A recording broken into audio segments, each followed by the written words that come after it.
Hello friends, radiography इन हिंदी में आपका स्वागत है। आज का हमारा टॉपिक है मैकेनिज्म ऑफ एक्सरे प्रोडक्शन। आज के टॉपिक में हम देखेंगे एक्सरे प्रोडक्शन किस प्रकार से होता है।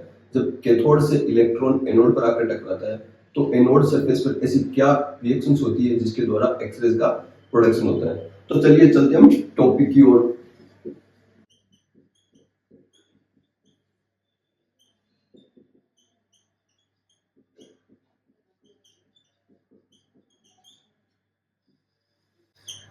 देखिए, हमें पता है कि एक्सरे का प्रोडक्शन किस तरह से होता है। हमने पढ़ा है कि एक फास्ट मूविंग इलेक्ट्रॉन जब कैथोड से एनोड की सतह पर आकर टकराता है, ये कैथोड है, ये एनोड है, ये एक इलेक्ट्रॉन हो गया फास्ट मूविंग, तेजी से आकर टक्कर करने वाला इलेक्ट्रॉन। जब ये इस एनोड की सरफेस पर टक्कर करता है तो यहाँ पर एक्सरेज का प्रोडक्शन होता है। यहाँ पर क्या होता है? एक्सरेज का प्रोडक्शन होता है। इस एनोड की सरफेस पर खूब सारी रिएक्शंस होती है, अलग अलग रिएक्शंस होती है इस टक्कर के फलस्वरूप, जिनको हम आज की क्लास में पढ़ने वाले हैं। तो देखिए, सबसे पहली रिएक्शन होती है एक्साइटेशन। सबसे पहले क्या होती है? एक्साइटेशन। दूसरी रिएक्शन होती है आयोनाइजेशन। तीसरी रिएक्शन होती है ब्रेनस्ट्रॉलन।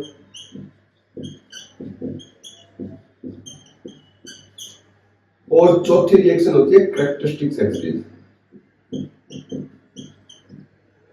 या चौथी रिएक्शन को आप लिख low ionization of inner cell, और ये आयोनाइजेशन ऑफ आउटर सेल। देखिए, मैं आपको बताता हूं कि इन रिएक्शन से क्या क्या प्रोड्यूस होता है, इनका प्रोडक्ट क्या होता है। इस रिएक्शन से जो एक्सरेज प्राप्त होती है उन एक्सरेज की वेवलेंथ ज्यादा होती है, और इसलिए ज्यादा वेवलेंथ होने के कारण इसमें एक्सरेज का प्रोडक्शन नहीं होता, इसके अंदर हीट का प्रोडक्शन होता है। जो वेवलेंथ ज्यादा होने के कारण जो इलेक्ट्रोमैग्नेटिक रेडिएशन निकलेगा वो जो एक्सरे वाले पोर्शन का नहीं होगा, उसके अलावा पोर्शन का होगा जो हीट में कन्वर्ट होने का, हीट या टेम्परेचर बढ़ाने का काम करता है इसका सिस्टम का। इसके द्वारा भी हीट का प्रोडक्शन होता है। इसके द्वारा क्या होता है? Ionisation of outer shell. Outer shell के आयनाइजेशन के दौरान क्या होता है? हीट का प्रोडक्शन होता है। ब्रेनस्ट्रॉलन के द्वारा एक्सरेज का प्रोडक्शन होता है प्लस हीट का प्रोडक्शन भी होता है। और लेकिन हमारे लिए जो काम की चीज होती है एक्सरेज, वो इसके द्वारा प्रोड्यूस होती है। आयनाइजेशन ऑफ इनर सेल, इसके द्वारा एक्सरेज का प्रोडक्शन होता है। इसके द्वारा किसका प्रोडक्शन होता है? एक्सरेज का प्रोडक्शन होता है। तो वन बाय वन हम इनको पढ़ने वाले हैं। वन बाय वन हम इनको क्या करने हैं? पढ़ने वाले हैं। देखिए, सबसे पहले जो एक इफेक्ट होगा, इंटरेक्शन होगा, ये चार तरह के मेन इंटरेक्शन है जो इस टारगेट की सरफेस की होते हैं। इसमें सिर्फ दो ही इंटरेक्शन ऐसे हैं जिनके अंदर क्या होता है? एक्सरेज का प्रोडक्शन होता है। बाकी इन दोनों इंटरेक्शन के अंदर हीट का प्रोडक्शन होता है। तो देखिए, हम चाहे तो इन दोनों को भी पढ़ सकते हैं, लेकिन हमने वो सारे इफेक्ट समराइज किए हैं जो टारगेट की सरफेस पर होते हैं, जो हीट भी प्रोड्यूस करते हैं, एक्सरे भी प्रोड्यूस करते हैं। इन एक्सरे का प्रोडक्शन इन दो इंटरेक्शन के कारण से होता है। इसमें पहला जो इंटरेक्शन है उसका नाम है एक्साइटेशन। एक्साइटेशन में क्या होता है? देखिए, आपको पता है यहाँ पे एक फास्ट मूविंग इलेक्ट्रॉन है, ये एटम है जो टारगेट की सरफेस पे है। मान लो टंगस्टन का एटम है, ये किसका है? टंगस्टन का एटम है। इसके अंदर से बाहर की ओर कक्षाएं हैं, ये वाला आउटर है, ये के सेल होगी, ये इसकी आउटर वाली एल एन कोशिश सेल कक्षा होगी, इसके अंदर इलेक्ट्रॉन्स चक्कर काट रहे हैं। ये कैथोड से आने वाला एक फास्ट मूविंग इलेक्ट्रॉन आ रहा है। कैथोड से ये क्या आ रहा है? एक फास्ट मूविंग इलेक्ट्रॉन इसकी तरफ आ रहा है, और ये इलेक्ट्रॉन इतनी बहुत ज्यादा एनर्जी का होता है, तो ये इलेक्ट्रॉन इस इलेक्ट्रॉन के पास से गुजरता है, तो ये इसे अपनी क्या करता है? एनर्जी इसको दे देता है। इस इलेक्ट्रॉन इसको क्या देता है? इसको अपनी एनर्जी दे देता है। ये इलेक्ट्रॉन अपनी इस एनर्जी को एब्जॉर्ब करता है, एब्जॉर्ब करके ये क्या ये एब्जॉर्ब कर लेगा, और ये एक हायर एनर्जी स्टेट में होता है। ये एनर्जी इसने ली, लेकिन ये इलेक्ट्रॉन इस इलेक्ट्रॉन को इतनी एनर्जी नहीं देता कि इलेक्ट्रॉन बाहर निकल जाए। ये इलेक्ट्रॉन एब्जॉर्ब कर लेगा, उस एब्जॉर्ब एनर्जी के साथ भी यहीं बैठा रहेगा। लेकिन आपको पता है इसके पास ज्यादा एनर्जी होगी। ज्यादा एनर्जी होने के कारण क्या होता है? ये एक्साइटेशन की स्टेट में होता है। ये क्या होता है? एक्साइटेशन की स्टेट में होता है। तो थोड़ी देर पश्चात ये क्या करता है? ये इस अपनी एनर्जी को त्याग देता है और अपनी एक स्टेबिलिटी प्रदान कर लेता है। तो यानी जैसे ये इलेक्ट्रॉन है इधर है, और ये क्या हो गया, एक h न्यू इसने एनर्जी रिलीज कर दी। तो वास्तव में क्या किया, इस इलेक्ट्रॉन ने एनर्जी एक्वायर की, एक्वायर करके हायर एनर्जी स्टेट में चला गया, यानी एक एक्साइटेड स्टेट में। अभी एक्साइटेड स्टेट के अंदर होता है, अपनी स्थिति पर क्या होता है, वाइब्रेट करता रहता है और जल्दी अपनी एनर्जी को त्याग देता है, जो किसी भी डायरेक्शन के अंदर त्याग सकता है। ये अपनी एनर्जी क्या कर देता है, त्याग देता है। ये क्या कहलाती है, एक्साइटेशन कहलाती है। ये क्या कहलाती है, एक्साइटेशन कहलाती है। इस प्रोसेस में आयनाइजेशन नहीं होता। आयनाइजेशन मतलब इस नाभिक, जैसे टंगस्टन का एटम है, इस टंगस्टन एटम से कोई इलेक्ट्रॉन बाहर नहीं निकलता है, बस ये अपनी एनर्जी को त्याग देता है। इसे हम क्या कहते हैं, एक्साइटेशन कहते हैं। जो एनर्जी निकलती है वो कम रेंज की होती है, उसकी वैल्यू क्या होती है, कम होती है, इसलिए ये सिस्टम की हीट बढ़ाने का काम करता है, टेम्परेचर बढ़ाने का काम करता है। एक्सरेज इसके द्वारा प्रोड्यूस नहीं होती है। दूसरा है आयनाइजेशन ऑफ आउटर सेल। देखिए ये अंदर वाला सेल के सेल, इनर सेल, और ये आउटर सेल, जैसे मैंने सबसे बाहर वाला बनाया और ये सबसे अंदर वाला बनाया। तो आयनाइजेशन ऑफ आउटर सेल के अंदर क्या होगा, इसमें क्या होता है, इसमें कोई फास्ट मूविंग इलेक्ट्रॉन आता है। ये फास्ट मूविंग इलेक्ट्रॉन जो आउटर सेल के इलेक्ट्रॉन से टक्कर करता है, अपनी कुछ एनर्जी इसको दे देता है। ये इलेक्ट्रॉन एनर्जी एक्वायर करके बाहर निकल जाता है। ये क्या करता है, बाहर निकल जाता है। तो इस कंडीशन में क्या हो गया, टंगस्टन है, जैसे मान लो टंगस्टन की सरफेस से एक इलेक्ट्रॉन, इस पे एनर्जी गिरी, एनर्जी गिरने से क्या हो गया, ये एक इलेक्ट्रॉन क्या हो गया, इसकी सरफेस से बाहर निकल गया, यानी यहाँ पर आयन पेयर बन गए। क्या बन गए, आयन पेयर। आयंस का एक जोड़ा बन गया, एक पॉजिटिव आयन बन गया और एक नेगेटिव आयन बन गया। तो ये क्या कहलाता है, आयनाइजेशन ऑफ आउटर सेल, यानी बाहरी कक्षा का आयनाइजेशन हुआ है। और ये आयनाइजेशन, इसके अंदर एक इलेक्ट्रॉन है, ये इलेक्ट्रॉन आगे जाके दूसरे टंगस्टन एटम के साथ में एक्साइटेशन या आयनाइजेशन इफेक्ट आगे प्रदर्शित करता है, यानी दूसरे एटम्स को क्या करेगा, ये जो दूसरे एटम्स को, ये जो उसके इलेक्ट्रॉन को बाहर निकाल के आयनाइजेशन प्रोड्यूस करेगा। वापस ये इलेक्ट्रॉन अपनी एनर्जी त्याग कर वापस इसके अंदर जाएगा, तो ये जो एनर्जी ये क्या होगी, ये सिस्टम के अंदर रिलीज होगी, जो एक हीट के रूप में होगी। जो क्या होगी, हीट के रूप में होगी। तो ये आयनाइजेशन ऑफ आउटर सेल है। एक्साइटेशन और आयनाइजेशन हो गया। तीसरा है ब्रेमस्ट्रालन, इसके बारे में भी देख लेते हैं। देखिए ब्रेमस्ट्रालन को हम इंटरेक्शन विद न्यूक्लियर फील्ड भी बोलते हैं। ब्रेमस्ट्रालन को क्या बोलते हैं, इंटरेक्शन विद न्यूक्लियर फील्ड। इसको इंटरेक्शन विद न्यूक्लियर फील्ड भी बोला जाता है, क्योंकि इसमें इलेक्ट्रॉन का न्यूक्लियर फील्ड के साथ में इंटरेक्शन होता है। इसमें क्या होता है, इलेक्ट्रॉन का जो इंटरेक्शन न्यूक्लियर फील्ड के द्वारा होता है। कैसे, देखिए मान लो ये कोई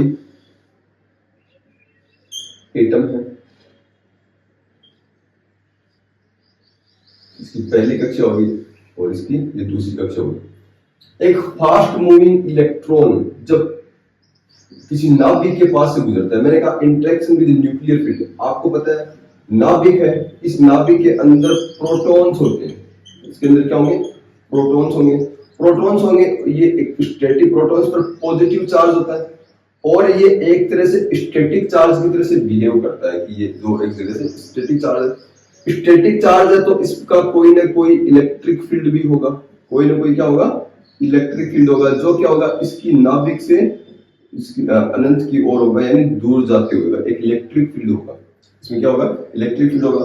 और ये अपने पास में आने वाले किसी भी नेगेटिव जो चार्ज होगा, इलेक्ट्रॉन होगा, इस पर क्या करेंगे, ये एक अट्रैक्शन फोर्स डालेगा। क्या करेगा, अट्रैक्शन फोर्स। और अगर कोई पॉजिटिव चार्ज आए, जैसे प्रोटॉन आए, तो इस पर क्या करेगा, एक ये रिपल्सन फोर्स डालेगा। क्या करेगा, रिपल्सन फोर्स डालेगा या प्रतिकर्षण बल डालेगा। आपको पता है समान आवेश हो उनमें तो प्रतिकर्षण होता है, जैसे प्रोटॉन का प्लस आवेश और नाभिक के अंदर भी प्रोटॉन से प्लस आवेश, तो इसमें क्या होगा, प्रतिकर्षण होगा। और असमान आवेश है, जैसे प्लस का ये प्रोटॉन हो गया नाभिक में और इलेक्ट्रॉन है ये, तो इनके अंदर क्या होगा, एक अट्रैक्शन फोर्स या आकर्षण बल होगा। तो देखिए मान लीजिए एक इलेक्ट्रॉन, फास्ट मूविंग इलेक्ट्रॉन इस तरह से आ रहा है, तो ये जैसे ही नाभिक के पास से गुजरेगा, तो नाभिक क्या करेगा, नाभिक इसके ऊपर एक अट्रैक्शन फोर्स डालेगा, यानी नाभिक इसको अपनी तरफ खींचना शुरू करेगा। क्या करेगा, अपनी तरफ। लेकिन चूंकि इसकी स्पीड ज्यादा है, तो ये नाभिक की तरफ झुकता चला जाएगा और ये सीधा आगे निकल जाएगा। मान लो इसकी एनर्जी E1 है, इसकी एनर्जी क्या है, E1 है, और इसकी फ्रीक्वेंसी ν1 है। निकलने वाले फोटोन की एनर्जी E2 है और इसकी फ्रीक्वेंसी कितनी है, ν2 है। तो आकर्षण, तो ये अपनी जाना तो इसको इस ट्रेजेक्टरी पर चाहिए था, लेकिन क्या गया, नाभिक के आकर्षण के कारण क्या हो गया, ये नाभिक की तरफ खींचता चला जाएगा, तो इसकी स्पीड क्या होगी, स्पीड कम होती जाएगी आकर्षण के कारण से। इसकी क्या हो जाएगी, जैसे इलेक्ट्रॉन आ रहा है तो नाभिक इसको अपनी ओर खींचेगा तो उसकी स्पीड क्या होगी, कम होगी, लेकिन वो डिफ्लेक्ट होकर चला जाएगा। इसका मतलब जो E2 एनर्जी है ये क्या होगी, जो E1 एनर्जी है ये E2 एनर्जी से ज्यादा होगी। E1 एनर्जी क्या है, E2 एनर्जी से ज्यादा होगी, ये एनर्जी ज्यादा होगी, ये कम होगी। और जो इनका अंतर है, वो अंतर क्या होगा, वो इनके डिफरेंस के रूप में, एनर्जी के रूप में निकल जाएगा। E2 माइनस E1 हो जाएगा, जिसको हम H न्यू बोल देंगे, जिसको हम क्या बोल देंगे, हम E3 बोल देते हैं, जिसको क्या बोलते हैं, E3 बोल देते हैं। अब एक चीज और देखिए, मान लो एक और प्रोटॉन है, एक और इलेक्ट्रॉन है, वो इलेक्ट्रॉन नाभिक के ज्यादा पास से गुजरता है, तो वो क्या होता है, ज्यादा डिफ्लेक्ट हो जाता है। वो क्या होता है, क्यों, क्योंकि जितना पास में होगा उतना ही आकर्षण बल ज्यादा लगेगा। तो इस फोटोन की एनर्जी और इस फोटोन की एनर्जी, तो यहाँ पर भी एक x ray photon, sorry energy, electromagnetic radiation बाहर निकलता है, जिसको हम नाम दे देते हैं E4। इसको क्या नाम दे देते हैं, E4। तो देखिए, ज्यादा इस पर जो फोर्स लगेगा, आकर्षण बल लगेगा, वो किस कंडीशन में लगेगा, इस कंडीशन के अंदर ज्यादा लगेगा, जो पास में गुजर रहा है। तो यहाँ पे जो एनर्जी निकलेगी वो E4 होगी, और दूर से निकला उसकी E3 होगी। अब आप बताइए, ज्यादा एनर्जी जो रेडिएशन निकलेगा, इसमें ज्यादा एनर्जी का रेडिएशन कौन सा होगा, वो E4 होगा। क्यों नाभिक के ज्यादा पास में है, तो नाभिक ने क्या किया, ज्यादा इस पे अट्रैक्शन फोर्स लगाया, इसकी स्पीड के अंदर ज्यादा मंदन हुआ है, डीएक्सीलरेशन क्या हुआ, ज्यादा हुआ है। और जितना ज्यादा मंदन होगा काइनेटिक एनर्जी या गतिज ऊर्जा के अंदर, वो हमें क्या मिलेगी, इलेक्ट्रोमैग्नेटिक रेडिएशन के रूप में मिलेगी। किस रूप में मिलेगी, इलेक्ट्रोमैग्नेटिक रेडिएशन के रूप में मिलेगी। तो यहाँ पे E4 है, ये क्या होगा, ये ज्यादा होगा E3 से, ये क्या होगा, ज्यादा होगा E3 से। और E4 है तो इसको हम Hc अपॉन लैम्डा के रूप में भी लिख सकते हैं, Hc अपॉन लैम्डा, और मैं इसको लैम्डा 4 लिख देता हूँ, ग्रेटर देन होगा Hc अपॉन लैम्डा 3 से। यानी इस फोटोन की तरंग दैर्ध्य क्या होगी, जो ये वाला फोटोन निकल रहा है, इस फोटोन की तरंग दैर्ध्य, इसको इधर, ये इससे कट गया, ये इससे कट गया, इसको इधर ले, इसको इधर ले, यानी लैम्डा 3 ज्यादा होगा लैम्डा 4 से। यानी इसका जो लैम्डा 3 है, ये इसको लैम्डा 3 बोल देते हैं, इसको लैम्डा 4 बोल देते हैं। तो लैम्डा 3 ज्यादा होगा लैम्डा 4 से, यानी इसकी तरंग दैर्ध्य क्या होगी, ज्यादा होगी, और इसकी तरंग दैर्ध्य कम होगी, तो इसकी एनर्जी भी क्या होगी, कम होगी। तो नाभिक के जितने पास से निकलेगा उतनी एनर्जी क्या होगी, ज्यादा होगी। एक एक्सरे फोटोन इलेक्ट्रॉन जैसा आएगा जो नाभिक के बिल्कुल सामने आता है और पूरी तरह से नाभिक में एब्जॉर्ब हो जाता है, और इसकी सारी एनर्जी क्या होगी, इसकी सारी एनर्जी E बराबर किस रूप में, E1 के रूप में बाहर निकल जाती है, यानी मैक्सिमम एनर्जी का फोटोन निकलता है। तो देखिए, जब इलेक्ट्रॉन नाभिक के जितना पास से गुजरेगा, निकलने वाले इलेक्ट्रोमैग्नेटिक रेडिएशन की एनर्जी उतनी ज्यादा होगी, और नाभिक से जितना दूर जाएगा, निकलने वाले इलेक्ट्रोमैग्नेटिक रेडिएशन की एनर्जी क्या होगी, उतनी कम होगी। तो आपको पता है नाभिक का अधिकांश भाग खोखला होता है, यानी इलेक्ट्रॉन इसके दूर से भी खूब सारे जाएंगे, पास से भी खूब सारे जाएंगे, और जो एनर्जी निकलेगी वो एनर्जी प्रोपोर्शनल होगी, directly proportional to distance from nucleus. क्या होगी, distance from nucleus, inversely proportional होगी डिस्टेंस फ्रॉम न्यूक्लियस।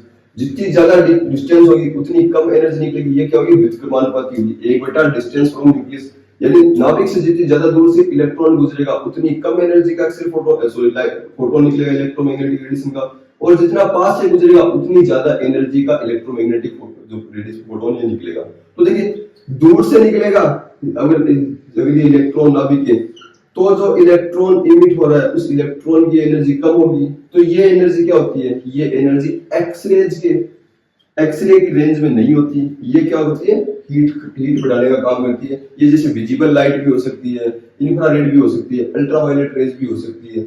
और जैसे जैसे इलेक्ट्रॉन की डिस्टेंस नाभिक से कम होती जाएगी, एनर्जी बढ़ती जाएगी, तो नाभिक के जो सबसे पास में गुजर रहे हैं वो इलेक्ट्रोमैग्नेटिक रेडिएशन एक्सरे की रेंज में होगा। वो किस रेंज में होगा? एक्सरे की रेंज में होगा। तो देखिए ये यहां पर देखिए, यहां पर जो रेडिएशन निकलेगा वो रेडिएशन क्या होगा? एक लाइन के रूप में नहीं होगा, बल्कि एक कंटिन्यूअस फॉर्म के अंदर होगा। वो क्या होगा? एक कंटिन्यूअस फॉर्म के अंदर, वो एक कंटिन्यूअस फॉर्म के अंदर होगा। और ये जो आपने मैक्सिमम वोल्टेज लगाया उसके अनुसार, यानी कुछ मात्रा के अंदर इस वेवलेंथ के भी फोटोन इसके अंदर होंगे, इस वेवलेंथ के फोटोन भी होंगे, इस वेवलेंथ के फोटोन भी होंगे, इस वेवलेंथ के फोटोन भी होंगे, यानी हर रेंज के फोटोन क्या होंगे? इसके अंदर होंगे। आपका जो रेडिएशन होगा वो क्या होगा? जैसे कम एनर्जी के एक्स-रे फोटोन भी होंगे और ज्यादा एनर्जी के एक्स-रे फोटोन भी होंगे। इसलिए इसे सतत स्पेक्ट्रम कहते हैं।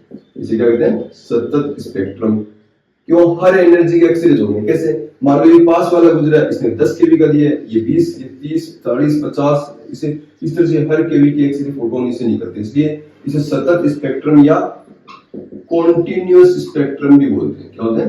Continuous spectrum. मतलब हर एनर्जी के आपको एक्सरे फोटोन इसके अंदर मिल जाएंगे। आपने मान लो 0 से 70 केवी का आपने इसके अंदर लगाया, तो आपको 0 से 70 केवी तक के सारे एक्सरे फोटोन आपको इसके अंदर मिल जाएंगे।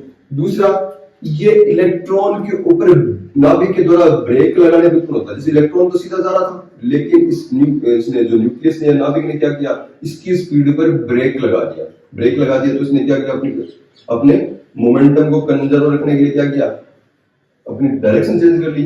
तो ब्रेक लगाने के कारण इसे क्या कहते हैं? ब्रेकिंग रेडिएशन भी कहते हैं। इसे क्या कहते हैं? ब्रेकिंग रेडिएशन कहते हैं इसको। और ब्रेमस्टालन, एक जो जिन्होंने इसकी खोज की थी साइंटिस्ट ने, उनका नाम है ब्रेमस्टालन। उनके नाम पर इसे ब्रेमस्टालन भी कहते हैं। तो एग्जाम में कई बार क्वेश्चन आता है, और जो एग्जाम में जो लैंग्वेज आती है क्वेश्चन लैंग्वेज में, इस स्पेक्ट्रम को ब्रेमस्टालन रेडिएशन ना बोल के इसको कंटिन्यूअस स्पेक्ट्रम या ब्रेकिंग स्पेक्ट्रम ही ज्यादा टर्म को इसको काम में लिया जाता है।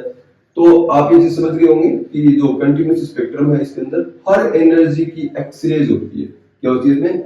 हर एनर्जी की एक्सरेज होती है, इसलिए हम कंटिन्यूअस स्पेक्ट्रम बोलते हैं। इसको स्पेक्ट्रम इसीलिए कहा जाता है क्योंकि स्पेक्ट्रम के अंदर, जैसे हमने इलेक्ट्रोमैग्नेटिक रेडिएशन का स्पेक्ट्रम पढ़ा, उसमें x ray, gamma rays, infrared, ultraviolet, visible सारी जो वेवलेंथ थी, वैसे इसके अंदर मैक्सिमम से लेके, जितना मैक्सिमम आपने लगाया उससे लेके मिनिमम तक सारी एक्सरेज इसके अंदर उत्पन्न होती है। तो ये ब्रेमस्टालन का चैप्टर कंप्लीट है। एक नए चैप्टर के साथ, कैरेक्टरिस्टिक्स एक्सरेज के साथ मैं कल की क्लास लूंगा। तब तक के लिए धन्यवाद।